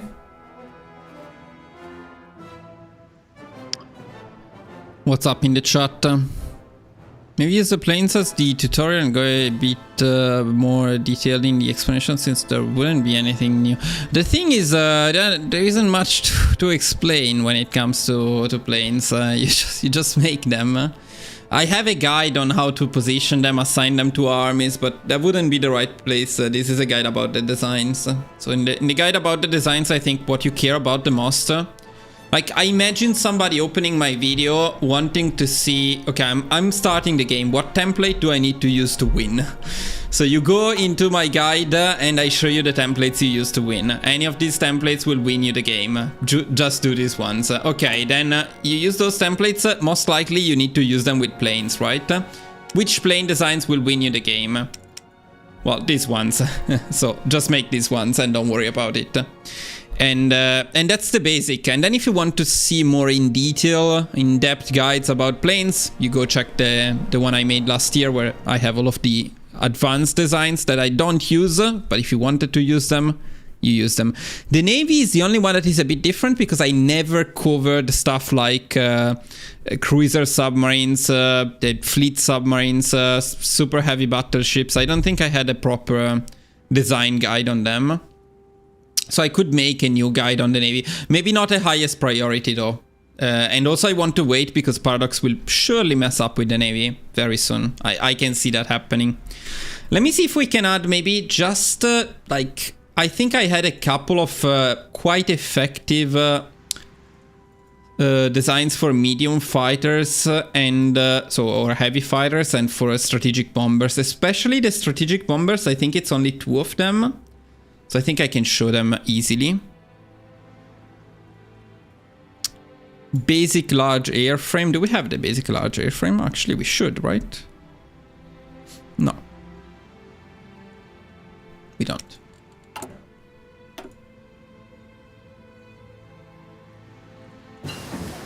Now we do. Let's make also a basic large. So it's gonna be 3 bomb blocks or bomb bays.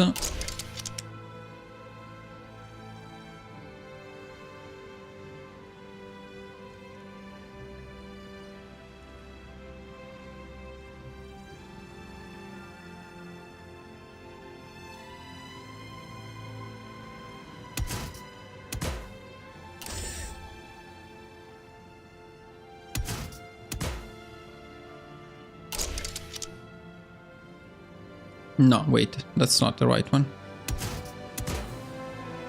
I was using this one, huh? Okay. But yeah, I guess it's worth it. Then I was using some stuff that I cannot recognize. I don't know what that shit is. What is that shit?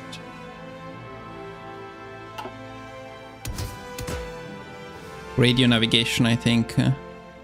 Yeah, it's radio navigation. For the night penalty, that makes sense. Why do we have this one? Because we have the radio upgrades. What's the other thing I was using? I cannot see it. It's something to do with strategic, something with a weird shape. Where is it? No, oh fuck.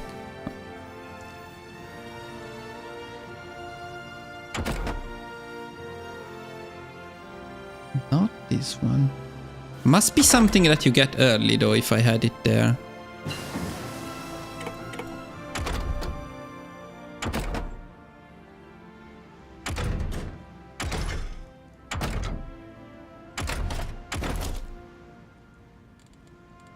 Let's see if we got something new or not.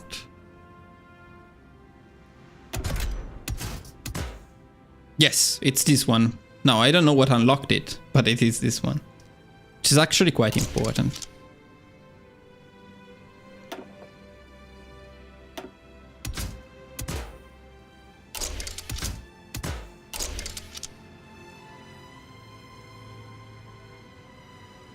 Okay, this is our strategic bomber early, completely useless. Now let's make also a mid-late.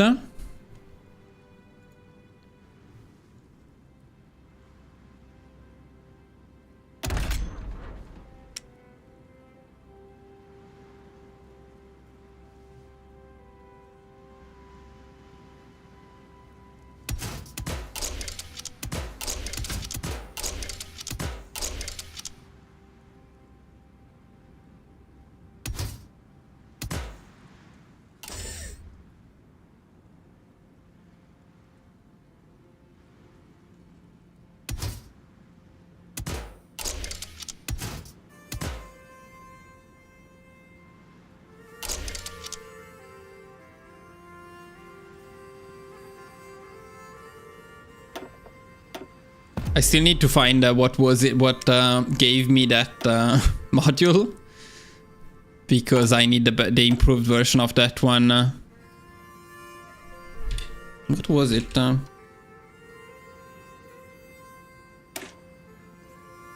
No? Is it bomb sites too? Ah, it is. It's a bit annoying to get.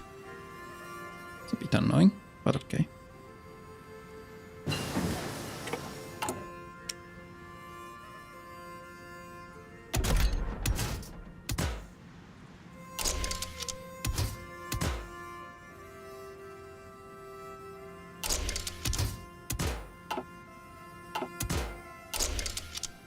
Perfect.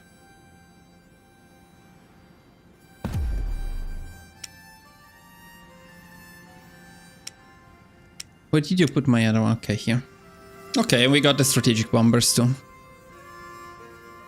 Strategic bombing value is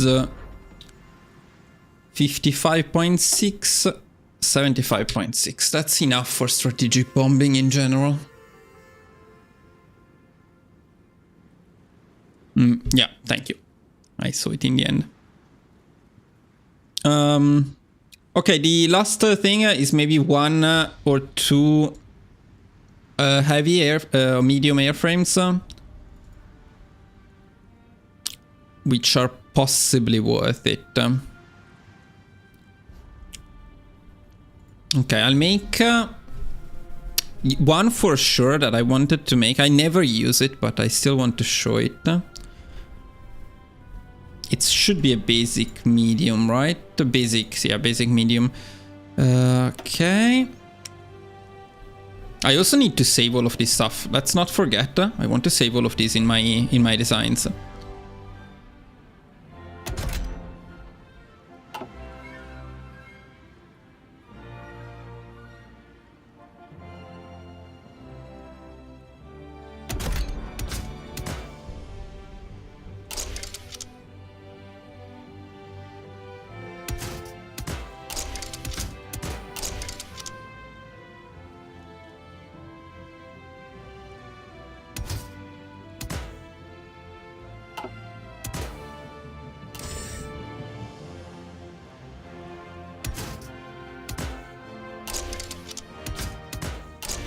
And this is the ultimate naval bomber.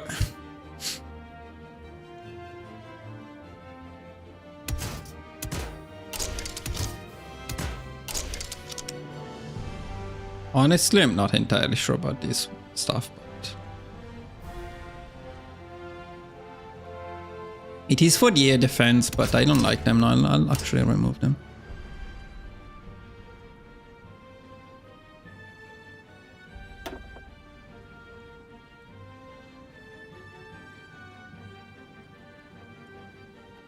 I don't know which one is better,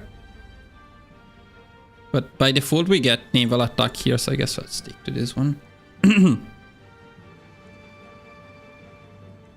Naval attack and naval targeting are honestly pretty good.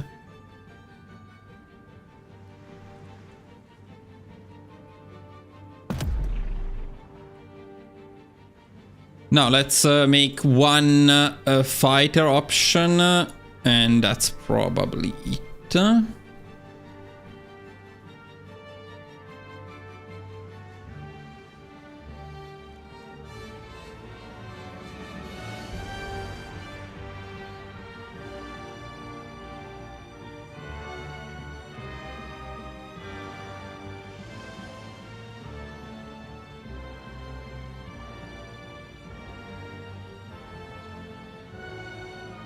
We can look at the ones I saved, see if there is anything we can change, but I don't think so.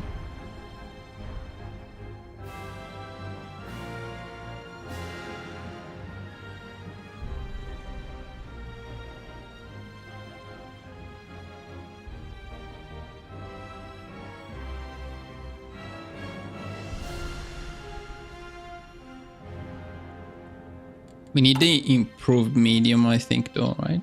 So, yeah.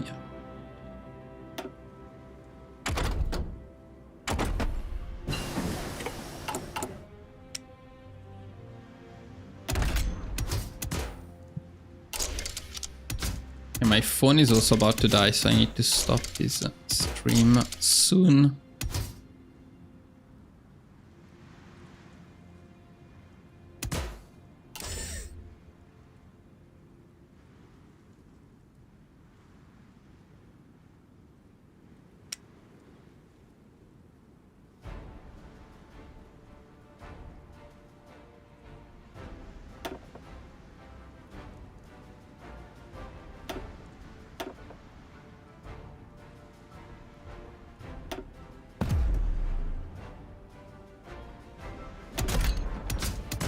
No, it's basically the same thing.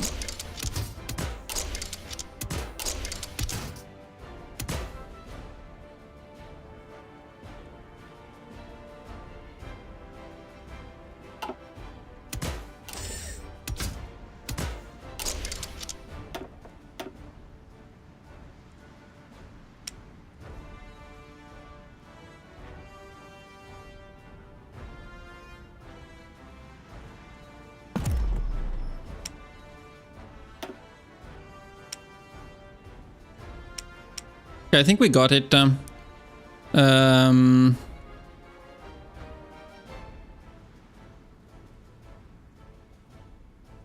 me see. Let me think. We got everything right. We got the F1, the F1 CA, which is better. The C1, then F2 and C2, which you can use for the rest of the game, no problems.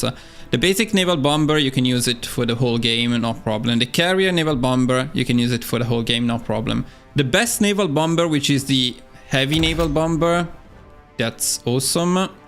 It's nice to show it. And then in case you want to use heavy fighters, we have the 1 and 2. Not great in general, but okay. Yeah. I'm not even sure I will show these ones, honestly, but the heavy naval bomber I wanted to show, and at that point maybe showing these two will make sense. And everything else is very situational, so I don't think it's worth showing in this video. You can just see the previous one. We didn't talk about the super heavy howitzer. We never used it in any template, but maybe during the video I will mention that that you can do that. Also, I was just thinking that we haven't done one more template that I wanted to show. Maybe let's do one last thing with that. Because it used to be much better with superior firepower, and now that we don't have the old superior firepower anymore, it's in a way it's nerfed. But there is something you can do, which is you take a small with infantry, let's say 14 with infantry, or maybe 16 with infantry.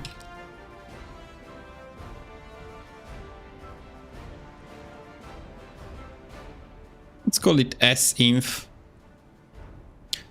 So on S-inf, you play it around the fact that you keep it small with, and you add all of the soft attack support companies.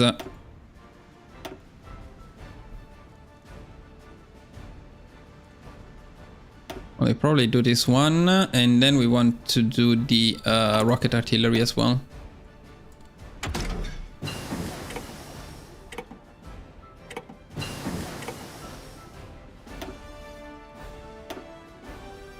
Okay.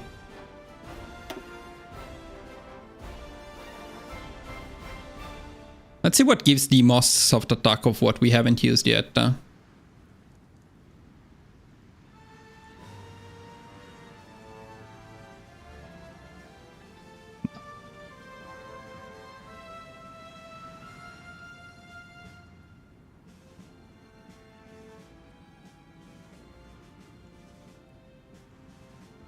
Well, I would probably use the armored recon to give it also some armor.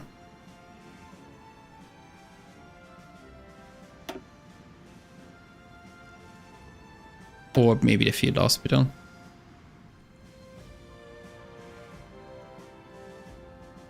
Last one matters a bit less though. On a 16 with template, this soft attack is very nice. This used to be much better though with superior firepower, so I'm not entirely sure, but...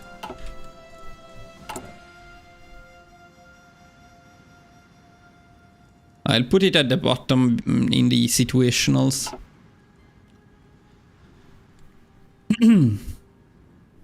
Guys, I think we're done. Navy stuff we'll take care we'll take care of in future. For now that's it. Let me make a last save. Well, okay. Part of the job for next week is done. Now I need to work around the script a bit. By the way, if you have a tier 3 membership, you now also have access to my scripts. Once the script is down, it's basically like having the whole written guide in front of you. So that can be convenient.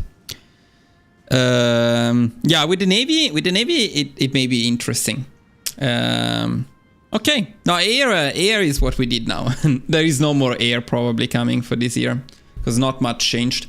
Boys, thank you all for watching, and I'll see you soon. What day is today? Today is Friday, I think, right? At least in Japan. So tomorrow you get the new video. Everybody gets the new video, which is Byzantium, isn't it? It's my insanely good Byzantine Empire guide. That's awesome. And then on Sunday, the members will get the new one, which is a surprise for now, but it's coming soon. Yeah, so don't miss Byzantium. It's awesome. Thank you all. Bye bye.